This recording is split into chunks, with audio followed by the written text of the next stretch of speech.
Hi, everyone, and welcome to another episode of Owning Your Personal Brand. I am your host, Amy Thompson, and I'm very excited for what we have in store today. One of the things that I always say is that every single person has a personal brand, and it's up to you to know that and to own your brand.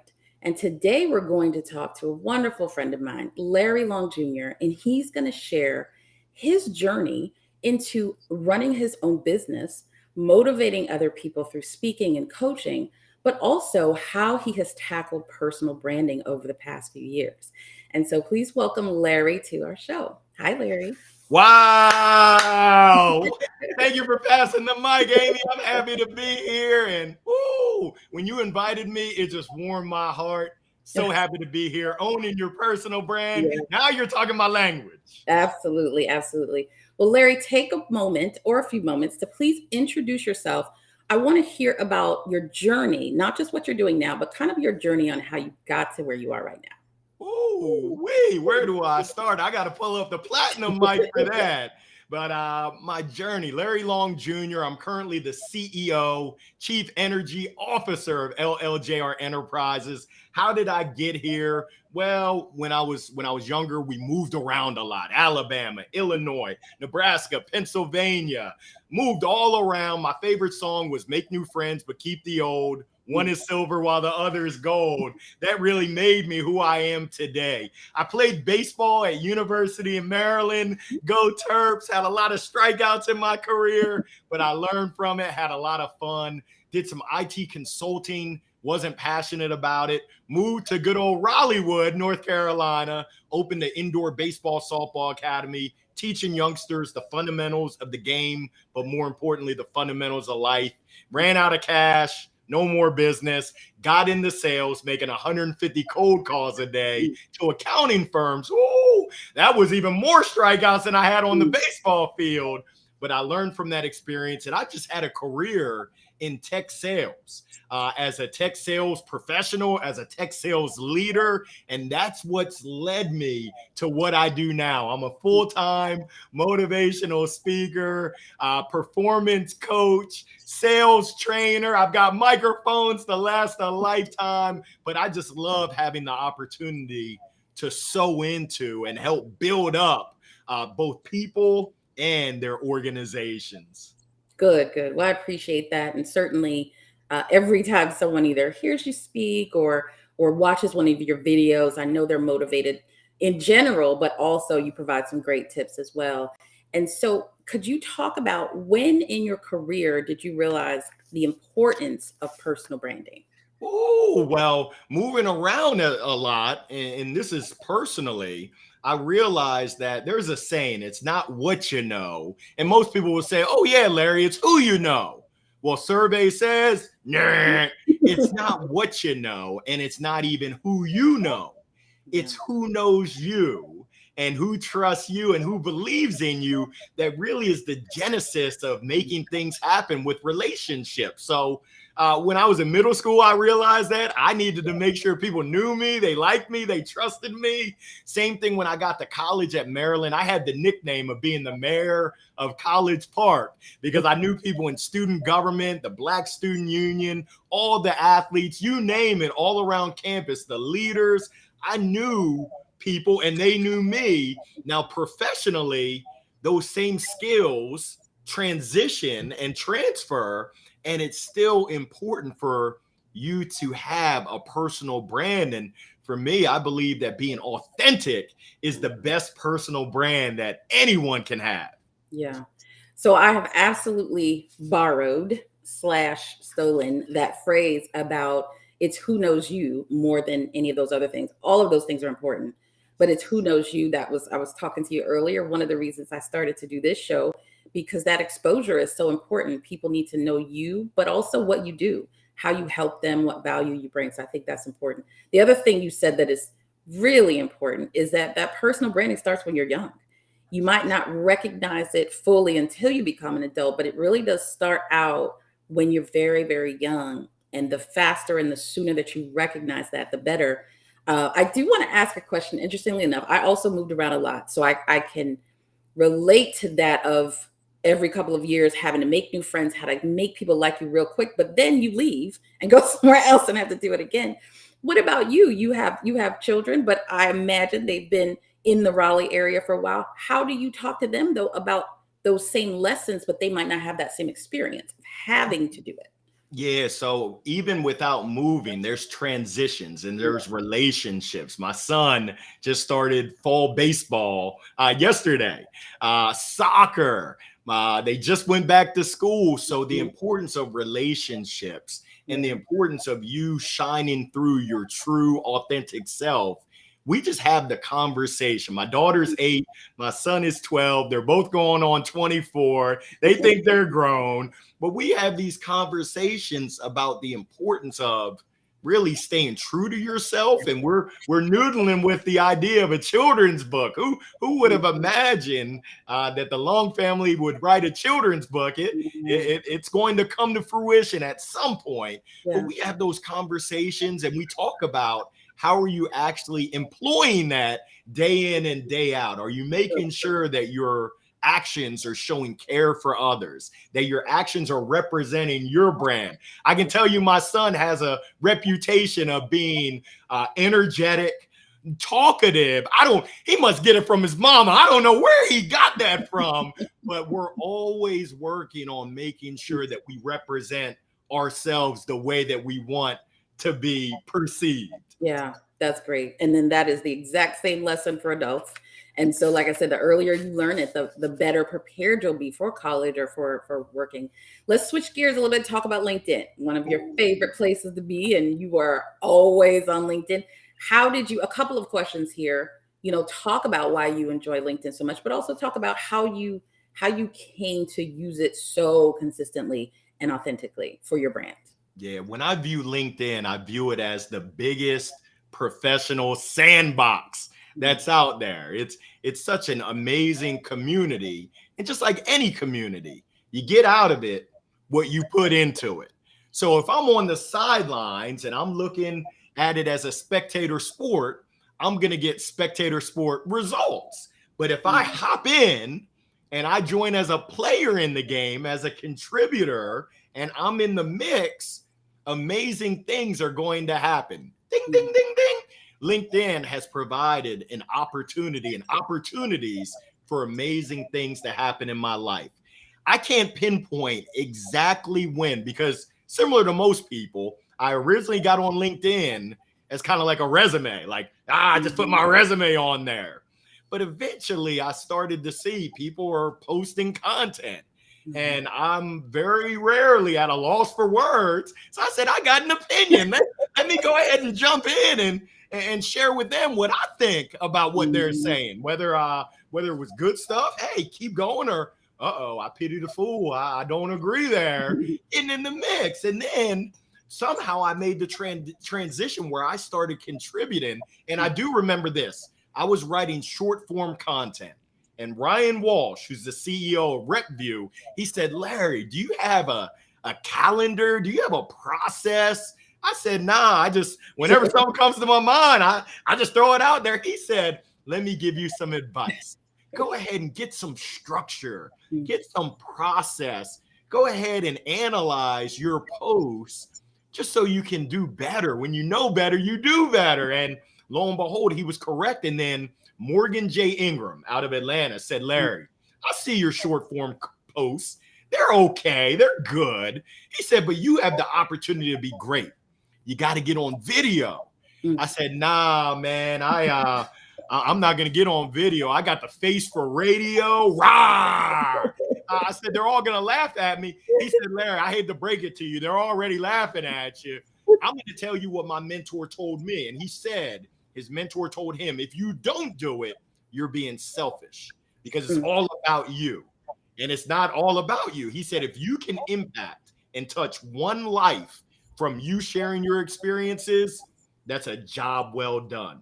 And that was on a Friday when he shared that with me. The following Wednesday was episode number 1 of at the time, I called it the midweek motivational minute. And today we're doing episode number 123. Oh, wow. So that was 124 weeks ago. That's awesome. That's awesome. Yeah, I think that is That is wonderful and very motivating. And I will share with you, you are one of the people who inspired me to do this show, because I remember vividly you telling me that when you first started, you had to not care who was listening or not care who was watching. Just get the message out and get in a routine. And if you keep doing it, it'll become more natural. And then people, if you're giving good content, people will start to follow you. And so that is phenomenal. Over 100 weeks of doing that. What would you say you've learned from those kind of, where it feels like one-sided conversations when you're doing those videos, but what have you learned either about yourself or about your audience over that 2-year period? Yeah, well, I've learned that anything is possible. I Mm, never would have imagined I'd be on week 124. And as a result of my midweek, midday motivational minute, I wrote a book. My 7 chapters of my book came from my 7 most meaningful topics mm, that I covered. And yeah, it's been amazing. I've also learned the power of community and finding your mm, tribe. I realize I'm not for everyone. And that's okay. They say if you're for everyone, you're really for no one. yeah, So I'm for those folks that appreciate a pink flamingo sunglasses and realize that, hey, we can be professional while we also have fun, because yeah, that's one thing that I won't compromise anymore, is being my true authentic self and having fun. I've done that. I put that mask on for too long in corporate America. Ain't nobody gonna hold me down anymore, Amy. yeah, yeah. I think one of the things you said, everything you said was good, but finding your tribe, I think, is good, because it does sometimes feel like you have to be this way, you have to be that way to be successful. And being yourself is actually the easiest thing, but it's also the best, because you will over time find people who respond to you, who communicate like you, who enjoy your content, and then you build from there. And I think a lot of times people try to say, I want that community or I want that audience, and then they try to be something to fit that. So I feel like finding your tribe, that's great. Building the community, that's great as well. So I appreciate that. Anything else that you would share about your experience? Because it has to be, you have over 30,000 followers on LinkedIn. So it has to be kind of a, like, wow, this is really impressive. And you started before you started your own business. So you were doing that while you were working, in corporate America. As you look back on that, I mean, what are some things that just kind of like, I can't believe this. How do you all, feel all, about it? all of it I can't believe, but it's I'm a social butterfly, and I love butterflying in person. But Mhm. LinkedIn provides that reach. I've got friends. I spoke to a friend of mine yesterday who's in Germany. I've got friends in Hong Kong, Ireland, really every Australia, New Zealand, every area of the world. I've got friends, India, Asia, Africa. I never would have imagined that.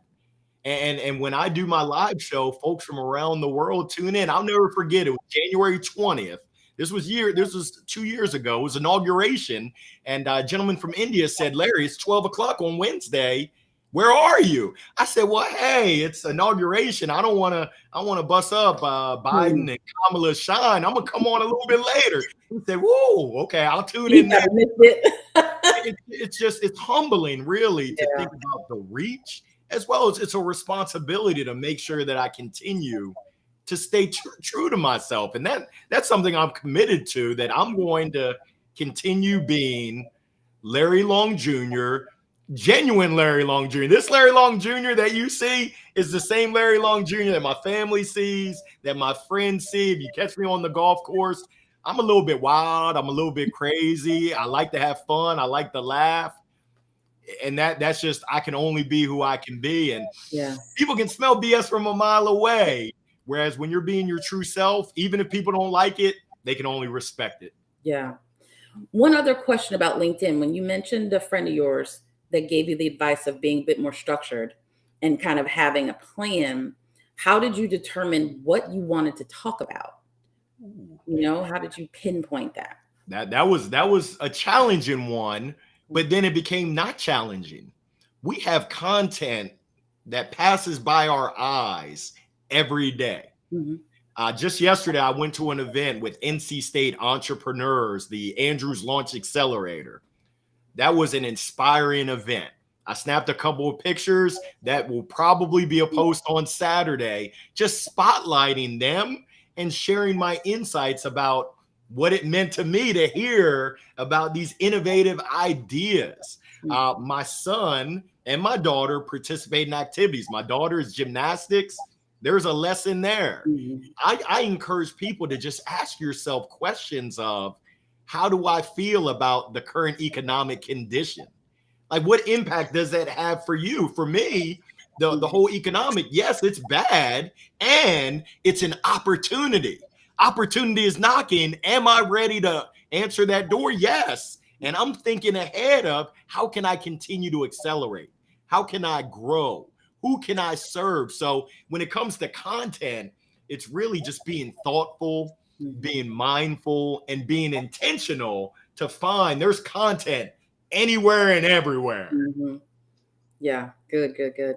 So outside of LinkedIn, what other things do you do? Social media is very important, but it's certainly not the only thing. So what are some other tactical things that you can share that you do for your brand and for your business? Yeah, you gotta, in the words of the great philosopher Bob Marley, you gotta get up and stand up and go somewhere. You got to. So I've been involved with Wake Med Foundation. It's a nonprofit that supports Wake Med hospitals. I've been involved. I'm on the board of Helios, which supports necessity-driven entrepreneurs. There's Mhm. countless network events, and now things are starting to open up. Mhm. There's countless community events that everyone can be involved in, but a lot of folks make a decision not to. Yeah. I make a decision that I will attend, I will support, I will be there, I will chip in wherever I can. So that's really my strategy. And my wife, she said, I used to wonder why you would go to all these happy hours and all these networking events. She said, I thought you just didn't want to spend time with me. But now, ding, ding, ding, ding, I get it. And now she's a part of the Wake Med Foundation. Mm. She's actually stepping into some leadership to really serve and support the Spanish speaking community. Like I said, everyone has their own tribe, Yeah. their own community. It's an opportunity, but you have to take action. If you're on the sidelines, very rarely are things going to happen. But when you get in the mix, and it might be uncomfortable, it's okay. That's where you grow. When you get comfortable with being uncomfortable, that's where your greatest growth can come from. And I found that's when the best things happen, when you put yourself out there. When it's a little scary and you're like, should I stay or should I go? And you go, whoa, amazing. Yeah. And even if something amazing doesn't happen, it will build your confidence. Every time you step out there and do something a little bit different, it's going to make you more and more confident. So I appreciate that. Um, Lastly, talk about advice that you would give. People obviously are in all different situations, but talk about advice for someone who's looking to get started being more deliberate in building their brand. What are some things that they could apply? Kind of, you mentioned the person that said you need to do video, and the very next week you started doing it. So, what are things like that that people could apply right away? Yeah. I want to meet you wherever you are. So whether you're a newbie, whether you're experienced, here goes one place that you can start. There's conversations and dialogues already happening every day on LinkedIn. I encourage you to contribute. I Mm. encourage you to jump in and share your point of view. Whether you agree, whether you respectfully have a different opinion, go ahead and take action. And you'll start to see that there's themes of things that you like, people that you really like. That's your tribe. So that's the first step, is just hop into the conversations that are existing. The next step is you start the conversation. So Mm. you initiate what's on your mind. We're coming up on September 1 is tomorrow. We're coming up on Tomorrow. the end of the year. What Yeah. are your thoughts as you look forward to 2023? Who are you going to be in 2023? What are some of the top things that people should be thinking about when you initiate that? Other people will see it and they will hopefully chime in. And Mm. I just encourage you to not be discouraged if you put out posts and there's not a lot of folks. It takes time.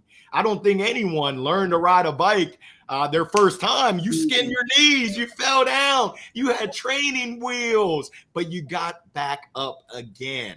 And Mhm. that's what this is all about, is trying and learning and loving what you're doing, and hopefully laughing and having a good time. That's, Mhm. for me, it's twofold. I want to impact people's lives. I want to share value and knowledge. It's threefold. And I want to have fun. I want to have a good time. I want to learn different perspectives. I want to share my perspectives so that we can all continue to rise.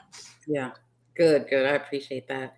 Well, Larry, we're going to wrap up, and I really appreciate you being here and sharing your thoughts. And, to kind of recap a little bit, I think authenticity is something that came through with everything you talked about, and consistency. And I think I would add the third thing is you have to be, what you said, comfortable with being uncomfortable, because people might not latch in or listen in right away. They might not follow you right away, but if you are consistently doing something, they will eventually see it, or the right people will eventually see it and connect with you. So I appreciate that. Before we go, though, I want to give you an opportunity. How can people connect with you, and what are some of the ways that people can connect with you? Yeah, one of the best ways, follow me on LinkedIn, Larry Long Jr. I got the smile for a mile, face for radio. I think I have the gold mic in my profile. You'll see me. You'll probably hear me before you see me. And then my website, Larry Long Jr., that's jr.com. I'd be privileged to connect with you. Anything that I can do to help, please let me know. Thank you so much, Amy. Yeah, well, we're not done yet, because I know in the mail I got this nice little book called Jolt, and it's great. It's very Larry, and it's very inspirational. So tell people about this book that you wrote. Oh goodness, I'm super proud of it. Just being able to impact lives. Jolt, get zapped into intentionality, rediscover and believe in your inner greatness. You can find it on Amazon. I hope that it provides for you just a word of encouragement for you to step into that inner greatness that you, yes, you have inside of you. Let's go ahead and rise up. Perfect, perfect. Well, Larry, thank you again. And I hope that you all enjoyed this episode of Owning Your Personal Brand. We will return next week with another episode and another great guest. So thank you so much for joining us. And remember all of the things that Larry said as you hone in on owning your personal brand.